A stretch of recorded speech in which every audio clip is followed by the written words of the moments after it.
Welcome back to the Nerdery. I'm JD. And I'm Jimmy. And this is Reviews Tuesday.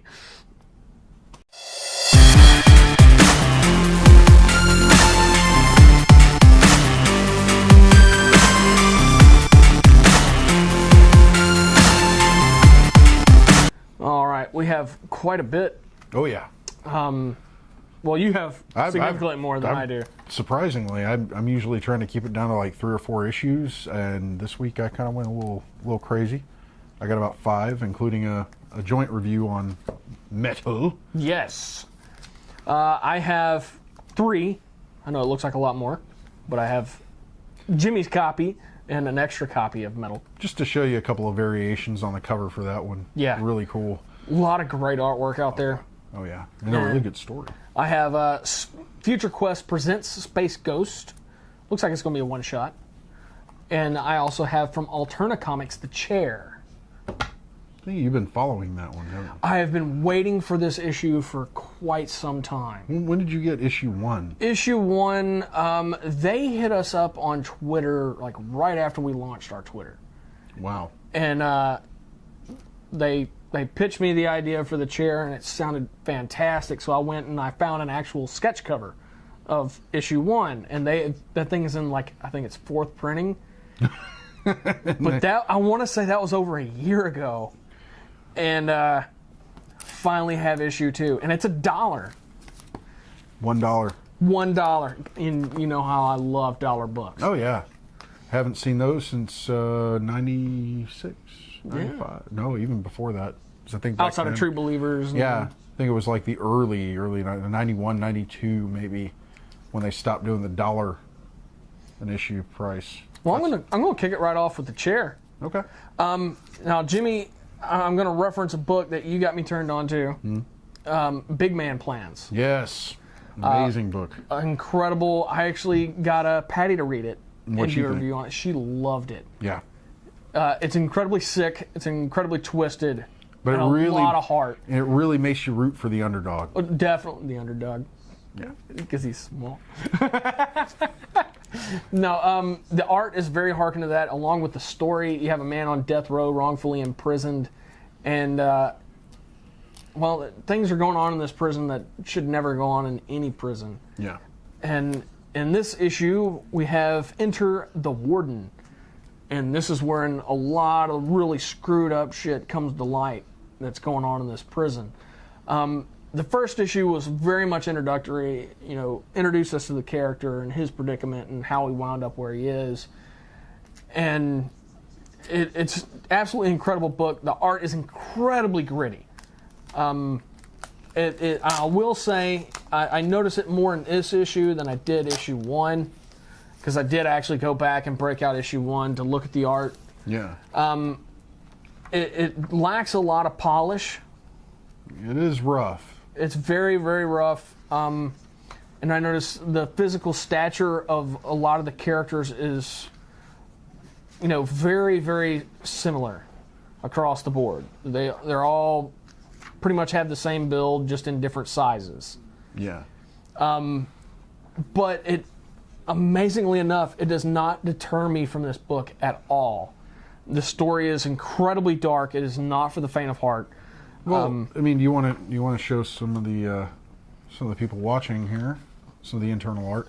I think for the story you're describing, that artwork works for it. Exactly. It's gritty. It's not polished, but it's still coherent. It's not something that deters me from reading the story. It doesn't distract me from it. It pulls me into it. Exactly. And there's a lot of blackwashing in this book, and very, very, very little white. But if you feel the page, Jimmy, this is my only complaint with it. This is like newspaper. Yeah, that's not high gloss. That's actual paper. And then if you feel the cover, this is what you normally find on the internals of comic books nowadays. Yeah. Like, this is an incredibly frail book. Unlike the first one was done like most of your modern books are now. But I still love it. It does not deter me from this book at all. If anything, the texture of the paper draws me in even more. because it gives it the grittiness. Exactly. That's really cool. And I don't know if it was intentional or if it was a budget thing. Either way, Alternate was fantastic for picking this up and putting it out. It's absolutely great. Peter Simeti, this is an amazing story. I need the rest of it. We're halfway there. I gotta have it. I gotta have it. I'm cranking this one up to 11. Definitely don't pick this up without getting issue 1. I will say that. You're gonna need that. Yeah, it is a 4-issue miniseries. Issue 1 will run you about $4, depending. You might see some markup, it being in back issues more than likely. But if you're into the gritty and the dark and just grimy, this is the perfect book for you. Absolutely, and I love it. I love it so much. And as weird as everything is in issue 2, I love it more than issue 1. And you can't beat the price. No, for $1, not at all.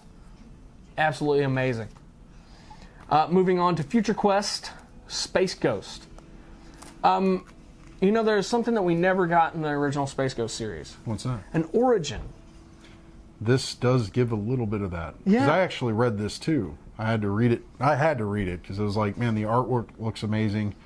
And I'm kind of a Space Ghost fan. I mean, more of a Coast to Coast fan. But I like the superhero aspect of him. He's kind of a spacefaring superhero.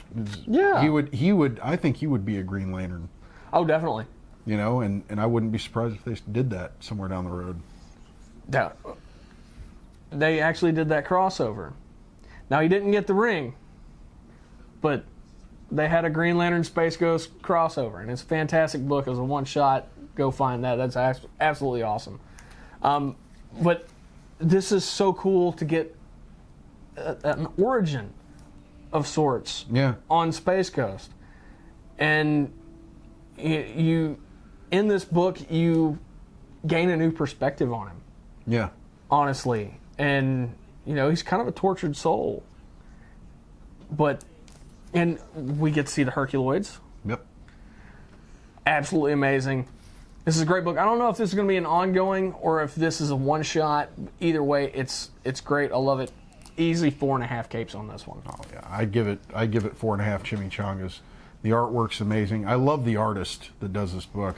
I've seen the artist do other books in the past. Peter Olivetti?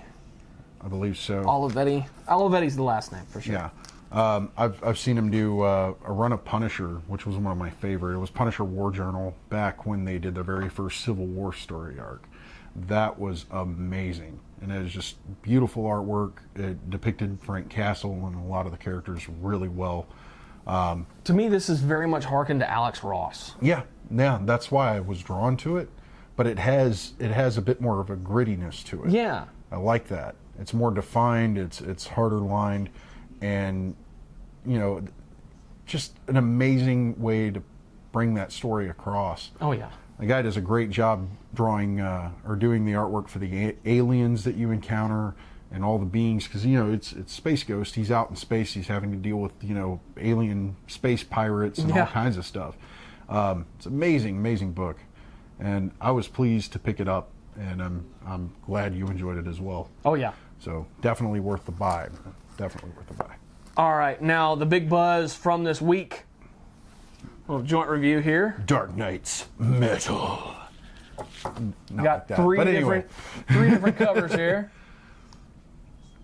Yeah. Very nice stuff. There you go.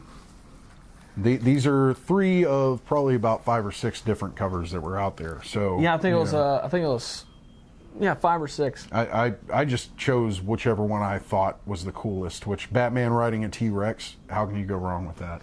Well, I had to get the standard cover. Yeah. And beware, all you people out there, this very well might wind up in the vault. So. And of course, I had to get the John Romita Jr. cover, just because it's got Superman on it, man. It's pretty freaking cool too. He's fighting as a Mongol. gladiator. Yeah. No, this story was really cool, and I think that's relevant to it. Well, all of them are pretty much relevant to it. Even Batman riding the T-Rex. Yeah. This is the first time, like, I've actually ever seen cover art really relate to what's going on in the story. Yeah. To that full extent. Definitely. Well, yeah, to some degree. I don't think you see like a knockdown drag out between Superman and Mongol, but you get the idea that there is a conflict between the two characters. Definitely. You know what? I'm just going to shut the fuck up because usually the cover art tells you what's going on inside the story. Yeah. So I'm totally wrong on that one. And the internal art is very much harkened to your mid to late '90s Elseworlds. Yeah. A lot of those had this same art style, and even your word boxes and bubbles and everything, even your wording is the same. Yeah. And well, me, Jimmy, I love Elseworlds. Well, this is the other thing about it I found. It was kind of like vignettes. I mean, the story, it's not just one solid story, really. It's a couple of stories that are strung together because there are details that are left out. Like, it starts off with all the Justice League in an arena, and they're being pitted against some creations that were built by the Toyman. Yeah. And Mongol had held him captive and demanded he make, combatants for the Justice League. And then they figure a way out of that situation, and it moves on to another deal where they run into Hawkgirl. Yeah. And they deal with her, and then it moves on to another deal. They're kind of, it's linear, but there's gaps. Yeah. So I'm guessing you've got to go and pick up other books to fill in the gaps. Yes, this is going to be a pretty big event. There's going to be a lot of tie-ins on this one, and fret not, I will be getting them all. You gotta damn well try. Yeah. I missed out on a lot that happened back in Convergence. Yeah. Because there were so many tie-ins, I'm not doing it again. Yeah, you were just like, I'm sticking with the main title. I'm not going to buy all the tie-ins. Outside of the stuff that I really enjoy. Right. And then they had so many tribute covers. Yeah. That I had to get those are really too. cool. But no, the story was amazing. It actually, I don't read a lot of DC, and I'm kind of kicking myself for it every time I pick up a DC book because they're really good stories. And for $4.99, I would say this book is, it's hefty, man. It's hefty. It's got a lot of reading, and it's a good story. It's a good cohesive story, and it's a good way to kind of kick everything off. You had 2 issues prior that were some really good introductions to what's going on, and this is really giving you some meat to chew on and really think, oh man, I got to get more. I got to get more of this. So what would you rate it? I definitely got to give it a 5. 5? I'm gonna hold off on cranking it to 11, but I definitely got to give it a 5. I'm gonna have to go with 5 chimichangas myself. Very nice. 5 capes, 5 chimichangas. Good selection. 5 caped chimichangas. There you go, man. So what I've got this week, and I don't know, man. It's kind of crazy. I didn't expect to bring this much to the table. I've been following this Star Trek book called, and it's a TNG book, The Mirror Broken. Now, this is something that never occurred in the TNG series. They never dealt with the Terran Empire. They never dealt with the mirror universe that was spawned in the original series, where you see the goateed Spock, evil Kirk, and all that stuff. This is a great book. I'm enjoying the hell out of it, seeing these characters go through all of what they're doing. I mean, you have Picard, who's been liberated from prison, and you have a lot of the characters from Star Trek: The Next Generation who have lived out very different lives from their counterparts that we all have been introduced to. Love. Yeah, and it looks like even Data. When you see Data in this series initially, he's got some serious Borg tech that's been spliced into his body. So, wow. and he is, but for all intents and purposes, a killbot. Oh wow! So it's a darker look at the characters, much like most of the Terran Empire episodes on any of the Star Trek series, and it's very interesting. Wesley Crusher and Dr. Crusher are in this, and he is playing Well, okay, give you a rundown on this. All right, Picard's been broken out of jail. He's in the Stargazer, which in the original universe was his first ship. Mm-hmm.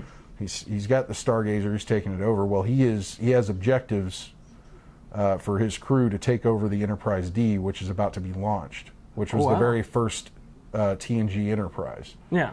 And it's being commanded by a different officer. So he's already got people organized, and he's made plans to go and take the ship. Wow. And that's what this book deals with. And you get to see Riker, you get to see all the characters you're familiar with and how they interact with each other in this story. I think there's some dialogue between Data and Riker whenever they finally do take the ship, and Data looks at him, even though he was involved in helping take over the ship, he looks at him and says, you do realize that if you try to question our current captain's, legitimacy, I will have to kill you. Oh, wow. Yeah, so it gets really dark. But it's a great book. I'm enjoying reading this, and I don't know how far they're going to go with it, but I'm picking up every issue. Actually, I'm picking up 2 of every issue because my girlfriend's reading it as well. I usually I give her whatever cover she likes, and I take the latter. So this was the latter, and this is one of the B covers, I believe. Yes, this is the B cover, which does not tell you anything about the artwork inside. This is just a cover artist. The artwork inside is very nice. It's very harkened to Alex Ross. Yes. But it's very much like Alex Ross Marvels, like his early work. It's very, very nice, though. And I enjoy the hell out of it. The likenesses are, like, spot on. Incredible. Yeah, they're great. They're great. And I'm giving this one 5 chimichangas. Love it all the way. Plus, huge fan of the Terran Empire stuff. I've also picked up from Marvel, Generations, all new Wolverine and Wolverine. This is number 1, and I believe this is a one-shot. So these are really cool books. I believe you explained last review Tuesday that these are really awesome, or what's that, Wednesday? Yes. You explained these are really awesome books, and they are. This is the very first one I picked up, and I enjoyed the hell out of this story. They are flying off the shelves, folks. Yes. I think Derek even picked this one up, and he said it was amazing. I agree with him. Thumbs up, man. This is an amazing story. You get to see X-23 go back in time and meet Logan before he dies. Well, long before he dies, and dealing with a situation in Japan. And is that the Hand? Yes, I believe that is. Yeah, they are fighting hand ninjas in this one. So this is a really good story, and it's very emotional, very heartfelt. You get to see X-23 tell Logan that you get to see her call him Dad at one point in the story, and it's amazing. It's an amazing book, and I love what Marvel's doing with these. They're kind of putting the characters together and giving them more of an emotional involvement that they never really had. And I like this book. I'm giving it 4.5 only because I'm not going to see any more. There's not going to be another interaction with these 2 characters like this ever again. So if you can get this, get it. And if you can't find it at a local store, get online and find this book. It's great. If you're a Wolverine fan or an X-23 fan, this is a book to have. I would give it a 5, but like I said, it's not an ongoing. It's just a 1. Yeah, it's a one-shot. That's the only disappointment I have in it. I'm actually going to wait for the trade. Yeah, that's another one. That's another way you can get them. Just wait out for the trades. So that way I can get them all? I'm going to have to save those 2 for last. All right. And I've got, let's see, Season 3, Issue 2 of Xander Cannon's Kaiju Max from Oni Press. This is one I reviewed about a month ago. I got Issue 1, and this is Issue 2. And, man, I was not wrong on this. This is very much a prison drama. It is quirky as it looks. I mean, it really is very serious tone. It's kind of hard at looking at the artwork and the cover. It's kind of hard to realize that, but when you really read this, you're drawn into it, regardless of how wacky or wild the situation looks. Like there's in this issue, you're dealing with drug use. Oh, wow. In this prison island for giant monsters. And you got this one giant monster who is in a relationship with a doctor that's on the prison, and she has the ability, she's basically kind of like a giant, an Ultron type character. Oh, wow. Or not Ultron, what's that guy's name? I can't remember the character's name. It's a Japanese... Ultraman? Ultraman type character. So she can actually grow in size, and oh, wow. Yeah, so she's romantically involved with one of the monsters. Well, he came up with this idea that they're gonna score some drugs, which would be like radioactive material, uranium, whatever, and she's gonna have to go deal with these guys, which are these triad-looking bunnies on the moon. It's a ridiculous sounding story, but this, the underlying story behind it, when you really read this, you're drawn in. I mean, it is very much like a prison drama. You got all the horrible things that could happen in a prison. One of the kaiju gets beaten by a whole bunch of them, and he's like almost near death. Oh, wow. And it's very serious in a lot of ways, even though the artwork is kind of silly. So it kind of makes your head hurt in a way, but I think it's a good way. I'm enjoying the hell out of this series. I'm going to keep buying it. I'm giving it five chimichangas, just because of how crazy the artwork is compared to the story. It's like you wouldn't expect the two to work together, but they do. This guy's doing a great job. Xander Cannon, you're doing an awesome job. Keep it up, man. This is amazing stuff. So, like I said, 5 chimichangas all the way, man. And you got some throwbacks next. Yes. I took your advice last week that you gave out. Go out and buy some True Believers comics. They're only $1, and right now they're featuring Jack Kirby, which the man deserves it. And the last book I'm gonna have to go over thoroughly and explain to you why he deserves it. But this is the True Believers' first appearance of Captain America. Captain America #1, which I was a little disappointed with this on the cover, because I was expecting the Cap slugging Hitler. And I was like, well, wait, that's not the first appearance cover. And then when you open it, oh, look, there it is. They put it as the secondary, so it's really cool. I like this, and what I loved about this the most was that it wasn't just one book. You actually got, I think, 3 stories out of this. Yeah, most of your older comics, they were all really vignettes. small, and you got 3 stories out of this, and it goes into Bucky finding out that Steve Rogers is Captain America. Some of the cool stuff about this one. Did you read it? No, I haven't read it yet. I do have it. Some of the cool stuff about this was, one of the things I thought was weird. Okay, you had Steve Rogers as kind of like a scout leader, and Bucky was one of his Boy Scouts. And in their conversations, you see Steve Rogers smoking a pipe, which I'd never seen that before. So he's sitting there, smoking his tobacco out of a pipe. I was like, I guess you can do that since you're a super soldier. It probably doesn't mess with you too much. But yeah, this is very much close to the origin that you see in Captain America, the first Avenger, the very first Avenger. It's very similar in a way, and I can see where they pulled a lot of the source material into the movie. It didn't have the meat that the next book I'm going to review did. This was really cool. It was awesome to see this book, republished and given to us as a single issue instead of having to go out and buy a whole trade to read it. Well, now most of them are in compendiums. Yeah, they're essentials massive compendiums, books, which are hardcovers, and they're anywhere start from at $50. Yeah, $50. So to get a hold of that story, I'll pay $1. Thank you. Now I do want to point out something.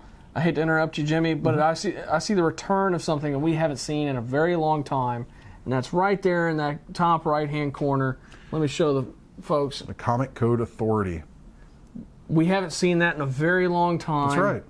And it's really cool to see that, and especially as a parent who has children who read comics, because if I see that, that means I can give it to my kids. I don't have to worry about what's in it. And that was not something that was slapped down to the publishers. That was actually the publishers policing themselves. Yes. They set up their own rules and regulations. It was the end of the golden age of comics. Yep. The dawn of the Silver Age started with that.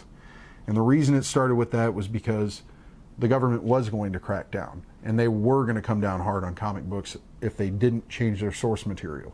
Because a lot of the golden age books were very adult. Very They much. dealt with a lot of situations that kids shouldn't read.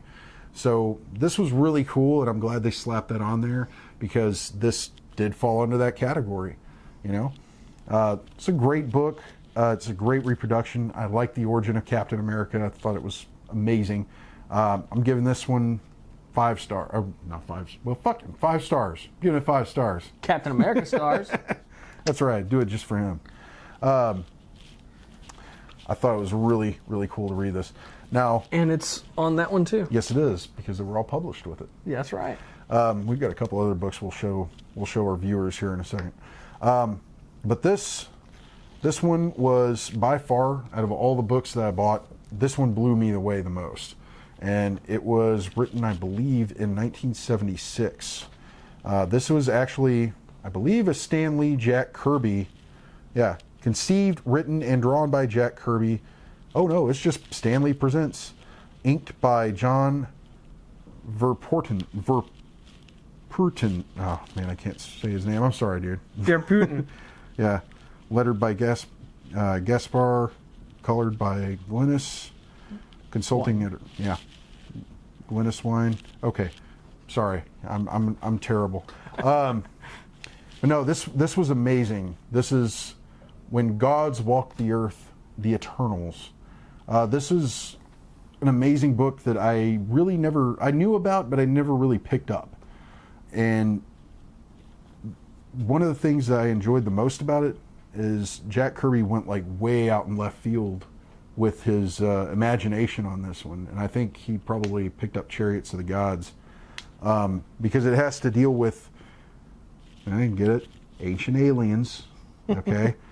Other beings that live underground, and beings that live among us that are immortal.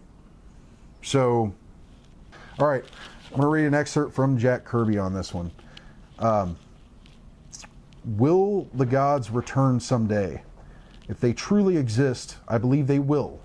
Of course, I speak of gods in the historical sense, the kind of beings who step ashore from places unknown and impress us with their very images, their manner of communication, and above all, their display of transcendent power.